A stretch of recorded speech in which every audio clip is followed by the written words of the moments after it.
independent commission na ito? Totoo naman mga ka-clear, may dinadraft naman na executive order creating this independent commission to investigate. Okay? So, dinadraft na. Ang magiging commission dito mga ka-clear, so far, ang plano sa dinadraft ay bubuuin ng 3. Bubuuin ng 3? Sa dinadraft pa, marami draft yan. pa lang.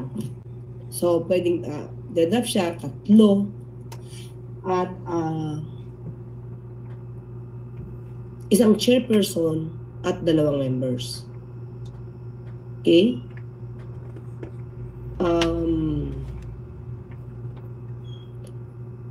Ang gusto rin, hindi ako nagkakamali, ang isang pinopropose na magli-lead ay isang matapang. Nako, alam na kung sino yan. Matapang. Sino nga ba ang matapang mga kababayan na isang maglilid, no, sa binubuong independent commission na yan?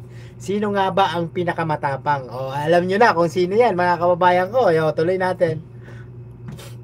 Pero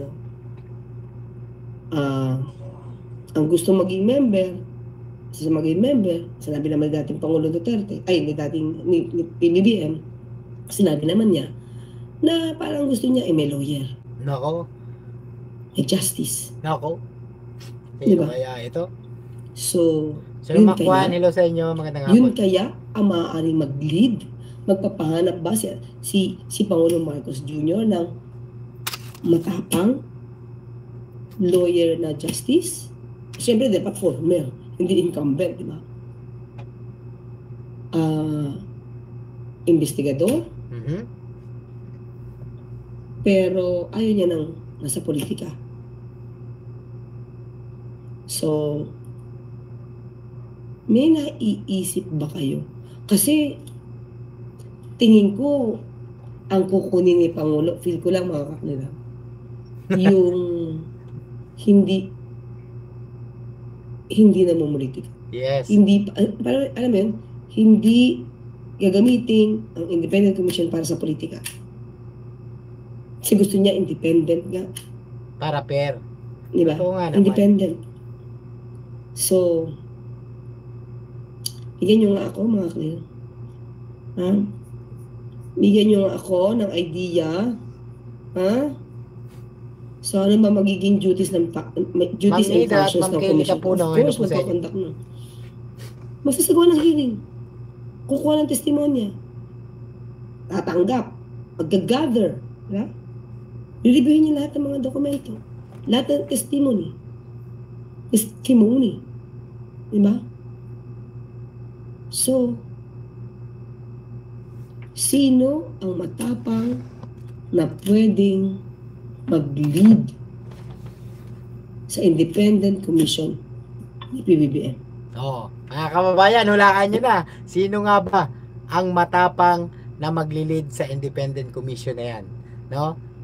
Alam na natin kung sino yan. Mukhang dati kasi mga kababayan, hula-hula lang natin at sinabi na rin yan at nadulas. No? Parang nadulas yata si Attorney Claire na may inaalok. Hindi, sinabi talaga ni Attorney Claire na may inaalok kay General Torre na posisyon na napakabigat. Diba? Na kung natatandaan nyo mga kababayan. Diba? Good afternoon po Ma'am Ninita at Ma'am Nida at saka Ma'am Kenny or Sir Kenny Capuno. Diba? Mga kababayan, sinabi mismo ni Attorney Claire yun na napakabigat, no, na inaalok kay General Torre. No? So, ibig sabihin, mukhang may mga, kung ipagtatagpi-tagpi natin, nagkakaroon na ng liwanag mga kababayan ko. So, malinaw na yan na panigurado si General Torre ay magbabalik. Abangan natin yan, pakinggan natin si Attorney Claire. Ayan, binigyan ko na kayo ng idea na kung ano yung gusto sana ng Pangulo. Diba? So, syempre, kung mag-lead yan, ito yung mga kung may mag-lead dyan, siya yung magiging tagapagsalita. Unless kukuha sila na separate or different na spokes maliban sa chairman. Diba? Kasi, pag member ka, most probably, hindi ko magsasalita kung member ka lang. Parang, hindi ikaw ang hindi ikaw ang dapat na magiging tagapagsalita, it's